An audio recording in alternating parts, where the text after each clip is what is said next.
बिस्मिल्लाहिर्रहमानिर्रहीम। अस्सलाम वालेकुम नाज़रीन, आप देख रहे हैं मेरे YouTube channel astrologer Mauzam Khan और मैं हूं मौज़म ख़ान। आपको पता है कि ये चैनल कुछ ना कुछ नई इन्फॉर्मेशन देने के लिए मैंने बनाया है और ये मैंने पैसे कमाने के लिए नहीं बनाया। तो आज हम आपको एक ऐसी इन्फॉर्मेशन देंगे जिससे आपको बहुत हैरान भी होंगे आप, और आपको लगेगा कि वाकई किसी ने कुछ एस्ट्रोलॉजी पे काम किया है। आज हम पढ़ने जा रहे हैं हिंदुस्तान की कुंडली। क्लियर? इससे पहले मैं ये बताऊं कि यहाँ पर हमारी ये समझा जाता है कि जो एस्ट्रोलॉजी है वो सबसे ज़्यादा इंडिया में है और इंडिया के जो लोग हैं वो कमाल ही एस्ट्रोलॉजी करते हैं और उसकी वजह से कमाल ही इंडिया तरक्की करता है।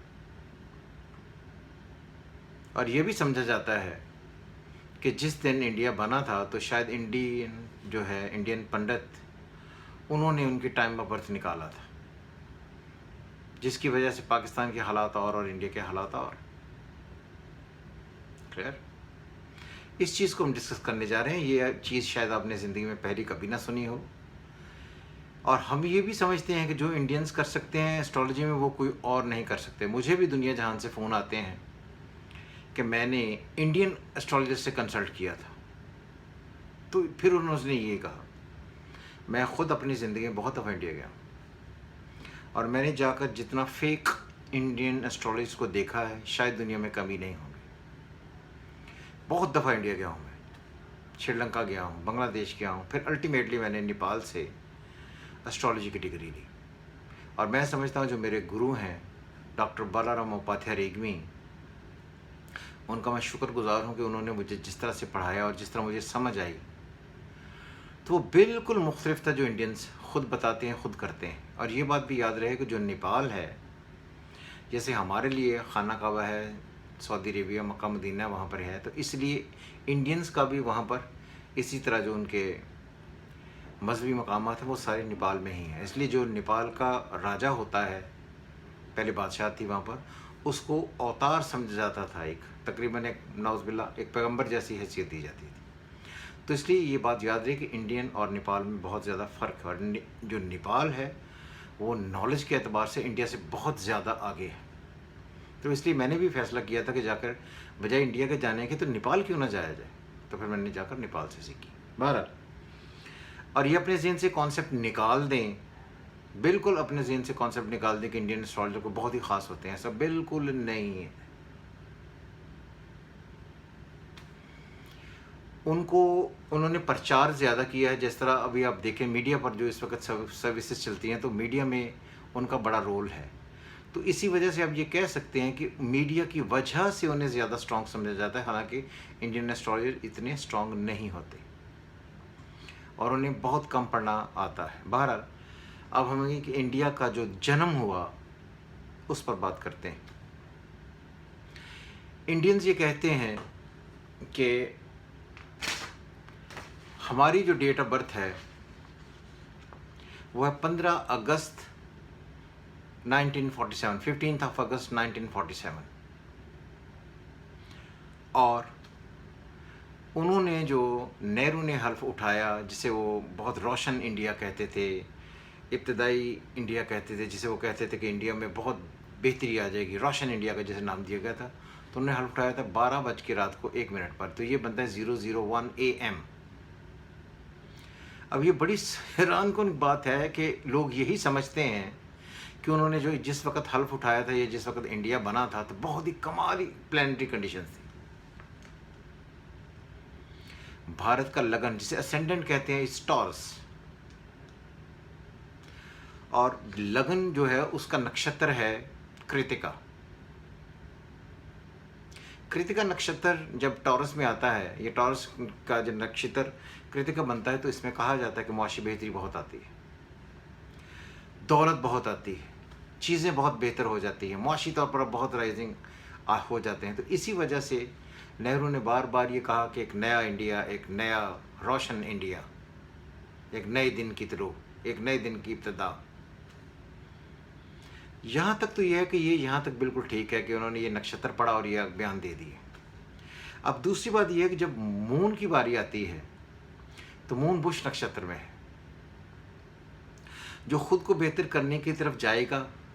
और ये भी क्लेम कहा जाता है कि जो बुश नक्षत्र में पैदा हुआ है वो ना सिर्फ अपने लिए बहुत बेहतर है, लेकिन दूसरों की ज़िंदगी में भी बहुत सारे चांद लगाता है। तो जिसकी वजह से उस नक्षत्र के बेस पर उन्होंने ये कहा कि ज़िंदगी ऐसी नहीं, ज़िंदगी बहुत बेहतर हो जाएगी, हम अपने लिए काम करेंगे, दुनिया को बहुत आगे बढ़ा देंगे। ये बात याद रहे, नक्षत्र एक लम्हा जिसे हम कहते हैं ना, उसकी घड़ी होती है। उस ख़ास टाइम पर ये जो लोग कहते हैं कि उसमें ये होगा और फिर हमेशा रहेगा, मैं हमेशा इस बात को नफ़ी करता रहा हूँ कि नक्षत्र पढ़ना साइकोलॉजी तो हो सकती है, तकदीर नहीं हो सकती। इसलिए हम लोगों के काम आएंगे, हम बहुत अच्छे हो जाएंगे, हम लोगों के लिए सर्विसेज प्रोवाइड करेंगे, फिर मान लीजिए। और सन जो उनका कैंसर में है और वो अश्लेषा नक्षत्र में है। अश्लेषा नक्षत्र जो है वो बेसिकली मनफी नक्षत्र है। अश्लेषा नक्षत्र में सन का होना बहुत मनफी है, इज्जत जाती रहती है, लोगों के साथ आपके ताल्लुकात बेहतर नहीं होते, आपको एक घमंड और एक वहम रहता है जिसकी वजह से आप अपनी ज़िंदगी में आगे नहीं बढ़ पाते। तो इसी वजह से जो इंडियन एस्ट्रोलॉजर्स हैं, जो ट्रू एस्ट्रोलॉजी करते हैं, वो ये कहते हैं कि जब ये इंसान अश्लेषा नक्षत्र में था तो कहाँ थे वो पुराने पंडित जिन्होंने उस वक्त को चूज़ किया जिसकी वजह से हमें ये सारी प्रॉब्लम्स आई। और इसी वजह से इंडियंस की अगर आप देखें तो इंडियंस की इज्जत नहीं होती, एक ख़ास किस्म की प्रॉब्लम रहती है, हमेशा मुस्तकबिल के बारे में सोचते रहते हैं और पुरानी जो चीज़ें हैं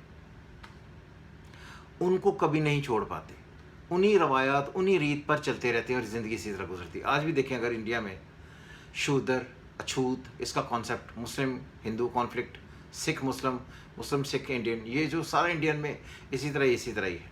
क्योंकि मैं बहुत दफ़ा देखा हूँ, मैं अंदर घुसकर मैंने उनके ये सारे मामला देखे हैं कि वो इंसान को इंसान की हैसियत नहीं देते और वही पुरानी ट्रेडिशंस जो थी उन्हीं पर कायम रहते हैं। और अभी भी आज 72-73 ईयर्स गुजारने के बाद अभी भी वहीं पर ही हैं।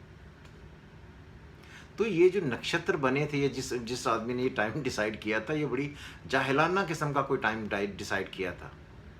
और दूसरी बात जो सबसे इम्पोर्टेंट है वो ये है कि ये भी कहा जाता है कि ये जो जी टाइम डिसाइड किया, ये बेसिकली गोरों ने हमसे मशवरा नहीं लिया और उन्होंने अपनी मर्ज़ी से तकसीम कर दी। हमसे अगर पूछते तो हम उन्हें बताते। अब मुझे ये बताएं, एक तरफ आप ये कहते हैं कि जो आपकी ज़िंदगी है उसमें एस्ट्रोलॉजी का बहुत बड़ा रोल है और बहुत सारे क्लेम किए जाते हैं कि जब इंडिया बना तब इंडियंस ने बहुत ही अच्छे उस वक्त टाइम डिसाइड कर लिया था। कोई टाइम डिसाइड नहीं किया था। और ये गोरों को फिर इल्ज़ाम देते हैं कि जो गोरों की वजह से, क्योंकि उन्होंने डिसाइड किया तो इसकी प्रॉब्लम शुरू हो गई। मैं आपको बताऊंगा कि आगे वजह इसकी क्या है। ये 3 नक्षत्र जो हैं, सन का, मून का और असेंडेंट का, इन 3 नक्षत्र में से कह लें आप किसी हद तक कृतिका और किसी हद तक बुश नक्षत्र निस्बतन ठीक है, लेकिन सन जो जिसने सब कुछ देना है, प्लानिटरी कंडीशन जनरेट करनी है, जिसने इज्जत देनी है, जिसने रोशनी देनी है, जिसने मुस्तकबिल करना है, वो नेगेटिव है। तो इसको वो क्या कहते हैं जी, सन ब्राइटनेस है, तो क्योंकि कमज़ोर है तो इसलिए हम पुरानी ट्रेडिशंस पर ही चलते रहेंगे। तो इसीलिए जो लोग हैं जब भी आप देखें आएँ तो ये हमेशा मज़हब की आड़ लेकर या कोई आड़ लेकर इसको आगे बुलाते हैं। तो ये उनकी एस्ट्रोलॉजी थी और ये उनका chart. This is Indian chart. India, sun in Cancer. ये मैंने अपने लिहाज से नहीं बनाया इसलिए कि ताकि आपको मैं इंडियन एतबार से समझाऊँ ताकि आपको पल्ले पड़े कि जो इंडियंस हैं वो कितने एस्ट्रोलॉजर्स हैं। Sun, moon, Venus, Mercury and Saturn, 5 सितारे इन कैंसर। क्लियर? जब भी दो दुश्मन सितारे इकट्ठे होंगे किसी भी एक जगह पर तो ग्रोथ नहीं हो पाएगी, कॉन्फ्लिक्ट चल पड़ेगा, एक नेगोशिएशन चल पड़ेगी, एक ऐसी टॉक शुरू हो जाएगी जो बेहतर नहीं है। बहरहाल सन यानी जो असेंडेंट है उसमें टॉरस में राहु। राहु हमेशा कंफ्यूजन लाता है, हमेशा सोच लाता है। जहां वो थोड़ी सी आपको इज्जत देता है वहां पर आपको हमेशा कंफ्यूज ही रखता है। साइकोलॉजी का लॉर्ड तो है, इसीलिए कहा जाता है कि जब राहु असेंडेंट में हो तो दूसरी ताकतें आप पर, जैसे कहते हैं Rahu is the lord of ocean and skies, तो आप पर दूसरी ताकतें जोर लगाती हैं। इसलिए ये कहा जाता है, इंडियंस कहते हैं अगर आप उनके कभी वीडियो सुने कि जो क्योंकि हमारे असेंडेंट में राहु था तो हमारी तकसीम जो थी वो गोरों ने की, तो गोरों ने हमारी सुनी नहीं, इसलिए हम क्या करें, इसलिए हम फंस गए। क्लियर? तो ये कोई प्लानिटरी कंडीशन बहुत अच्छी नहीं है जिसकी वजह से हम ये इंडिया इंडिया करते हैं। तो इंडिया कुछ भी नहीं। अगर आप देखें, अगर आप पाकिस्तान से इंडिया की तरफ जाएं, बाय ट्रेन ही जाएं, तो दिल्ली के शुरू होते ही उनकी झोपड़पट्टियाँ शुरू हो जाती हैं।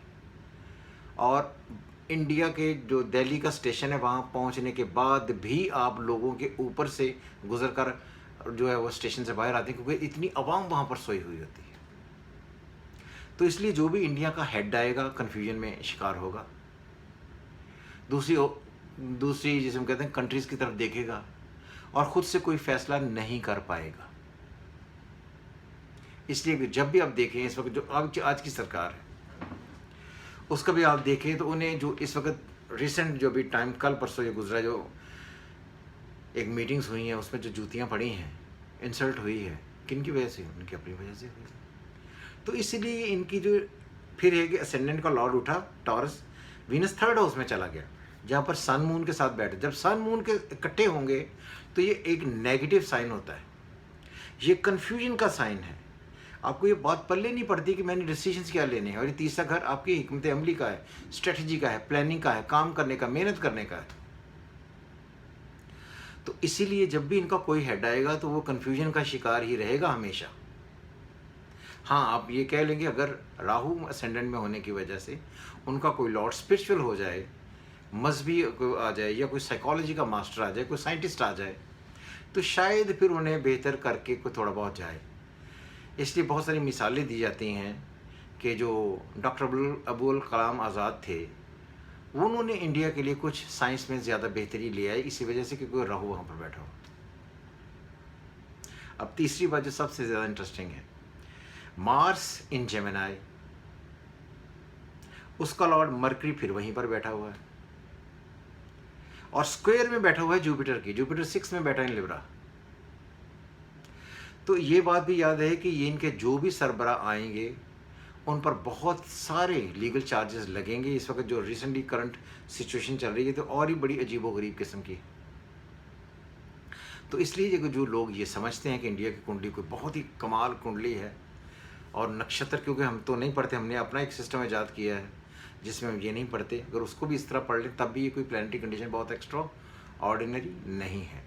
तीसरे घर में जब भी दोस्त और दुश्मन सियारी इकट्ठे हो जाएंगे तो आदमी जो भी डिसीजन लेगा, डिसीजन लेते हुए एग्रीमेंट करते हुए गलतियां करेगा, झूठ बोलेगा, चोरी करने का या एक फोर्जरी परजरी करने का एक ऐसे कहते हैं इंस्टिंक्ट वो इंसान के अंदर रहती है। इसी वजह से ये कुंडली कोई बहुत ज़्यादा एतबार नहीं। इसी वजह से अगर इंडियन के आज तक जितने भी लोग आए हैं उनमें कोई भी क्लैरिटी कभी नहीं हुई। अब अगली बात जो है, मून और सन से 10th में जुपिटर है, कारोबारी एतबार से अच्छा है, इसलिए मुआशी तौर पर कहीं ना कहीं वो थोड़ी सी ज़्यादा बेहतरी ले जाएंगे। लेकिन ये ट्रांजिट में जब होगा फिर क्लैप्स होगा। अब जो सिचुएशंस हैं हमारी, अगर हमें से पढ़ लें तो उनका ही अगर पढ़ लें, चले इंडियन एतबार से पढ़ लें, तो उनका इस वक्त जुपिटर कैप्रिकॉर्न में है और उनका जो सैटर्न है वो भी कैप्रिकॉर्न में है और इन सब की आपस में इस वक्त अपोजिशन बनी हुई है। जब यह अपोजिशन बनेंगी और जुपिटर दरमियान में आएगा तो इसी वजह से इंडिया इस साल बहुत ज़्यादा जलालत लेने के चक्कर में है। इसी वजह से जो 9th हाउस है, 9th हाउस होता है इनके टॉरस में, कैप्रिकॉर्न 9th हाउस है, taurus, Gemini, cancer, Leo, Virgo, Libra, Scorpio, Sagittarius, Capricorn. Capricorn is 9th house. 9th house related होता है अब्रॉड से, दूसरे लोगों से जिन पर आप तकिया करते हैं। इसी वजह से अगर आप देखें तो इस वक्त ये सारी सिचुएशन जुपिटर के वीक होने की वजह से इंडिया ने जिस पर तकिया किया वहाँ पर वो फ्लैट हो गया। और ये बात भी याद है कि Saturn deal with the west, Afghanistan से उन्हें निकाला गया। सैटर्न जब भी सैटर्न के अगेंस्ट आएगा आपकी साइकोलॉजी और आपकी जगह रिजीम चेंज होती है और आपके जो लिंक्स हैं वो ख़राब होते हैं, क्योंकि मून और सन से 7th में है। इसी वजह से उन्हें अफगानिस्तान से निकाला गया। जब हम ये कुंडली पढ़ते थे, और मैंने पहले भी कहा था, आपको बार बार कहा है कि इंडिया का वो तमाम मामलात जिनका डायरेक्टली करना अफ़गानिस्तान से है, ईरान से है, यहाँ से उन्हें निकलना पड़ेगा। उस वक़्त लोग मुझे कहते थे जी ये आप कोई टीवी पर काम करते हैं, आप एस्ट्रोलॉजर हैं, मुझे ये नहीं समझ आती आप एस्ट्रोलॉजर हैं, आप कंसल्टेंट हैं, आप दुनिया की खबरें किस तरह पढ़ाते हैं, तो ये मंडेन एस्ट्रोलॉजी पढ़नी पड़ती है। तो इसी वजह से उन्हें अफ़गानिस्तान से निकाला गया। अब आ गया चाइना, मरकरी और जुपिटर, सैटर्न, जुपिटर फिर आपस में स्क्वायर में अपोजिशन में है। तो इसलिए मुझे लगता है कि ये जो टाइम आगे बढ़ रहा है इसमें स्पेशली जो अब टाइम बढ़ेगा, अक्टूबर तो ये है, ये लेकिन दिसंबर, जनवरी, फरवरी ये इंडिया के लिए बहुत भारी पड़ने वाले हैं। और इंडिया की अगर प्लानिटरी कंडीशन देखें तो इंडिया का नॉर्थ विच इज़ मरकरी ठीक बैठा हुआ है, लेकिन ट्रांजिट में ठीक नहीं है। तो मुझे लगता है कि डेफिनेटली इंडिया में लद्दाख तो चला गया, और अरुणाचल प्रदेश जो ऊपर वाली साइड है ये भी जाने वाली है, और ये फरवरी मार्च तक आप देखेंगे ये scenario thank you bye bye हो चुका होगा। तो इसलिए सुना है आजकल के कुछ ऐसे हालात बन रहे हैं जिसकी वजह से इंडिया और चाइना आपस में कॉन्फ्लिक्ट में होंगे, और अगर चाइना इंडिया पर अटैक करता है या इंडिया चाइना पर अटैक करता है तो बहुत सारे प्रॉब्लम्स जो हैं वो चाइना उसके इंडिया को होने वाले हैं, क्योंकि उनकी प्लानिटरी कंडीशन बहुत बेहतर नहीं है।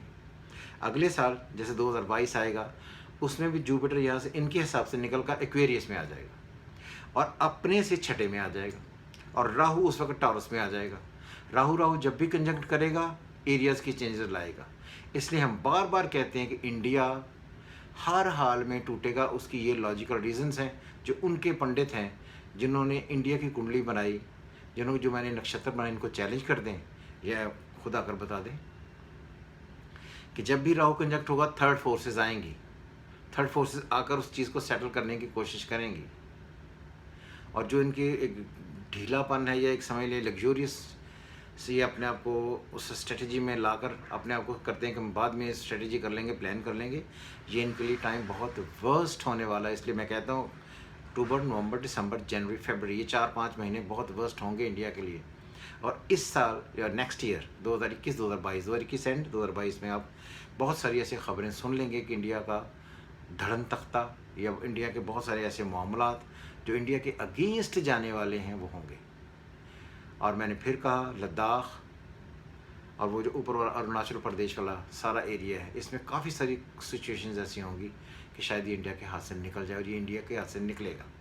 जब इंडिया के हाथ से निकलेगा तो इसे इंडिया का टूटना कहते हैं। एक दफ़ा तहरीक चलने की बात है, फिर उठेगी तहरीक कश्मीर की, 2023 में मैंने पहले भी कहा था आज़ाद होगा, और खालिस्तान की, पंजाब की, उस वक्त इंडिया थैंक यू बाबा हो जाएगा। तो इसलिए जो इंडियंस की कुंडली है किसी इंडियन से जाकर पढ़वाएं और वो भी कहेगा कि ये कुंडली बहुत ज़्यादा अच्छी नहीं है। इसलिए जब भी सैटर्न, जुपिटर, मून, सन ये स्क्वायर में होंगे तो तकसीम होनी ही होनी है।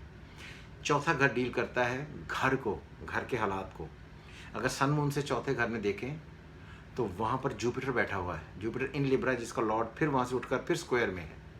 तो जो घर है उसकी तकसीम होगी, घर है इंडिया, इसकी तकसीम हर हाल में हो जाएगी। सो उम्मीद करता हूँ आपको ये वीडियो पसंद आई होगी।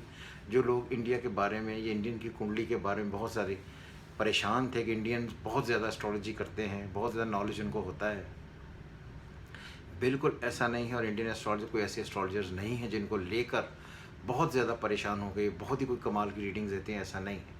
कभी आपने किसी इंडियंस की बहुत रीडिंग्स ठीक होती देखी हैं आज तक? आपको जवाब आएगा नहीं। इसी वजह से नहीं हुई कि वहाँ पर ऐसा नॉलेज नहीं, वो मीडिया के ज़ोर पर ज़्यादा प्रोमिनेंट हो गए हुए, मगर असल में देखा जाए तो ऐसा नहीं। क्लियर? मैं समझता हूँ कि आपको ये वीडियो पसंद आई होगी। अपने कमेंट्स हमें ज़रूर भेजिएगा, और आने वाले दिनों में वक्त पर नज़र रखिएगा, देखिएगा कि क्या हालात इंडिया के होते हैं। हमेशा की तरह खुदा हाफिज़। पाकिस्तान जिंदाबाद।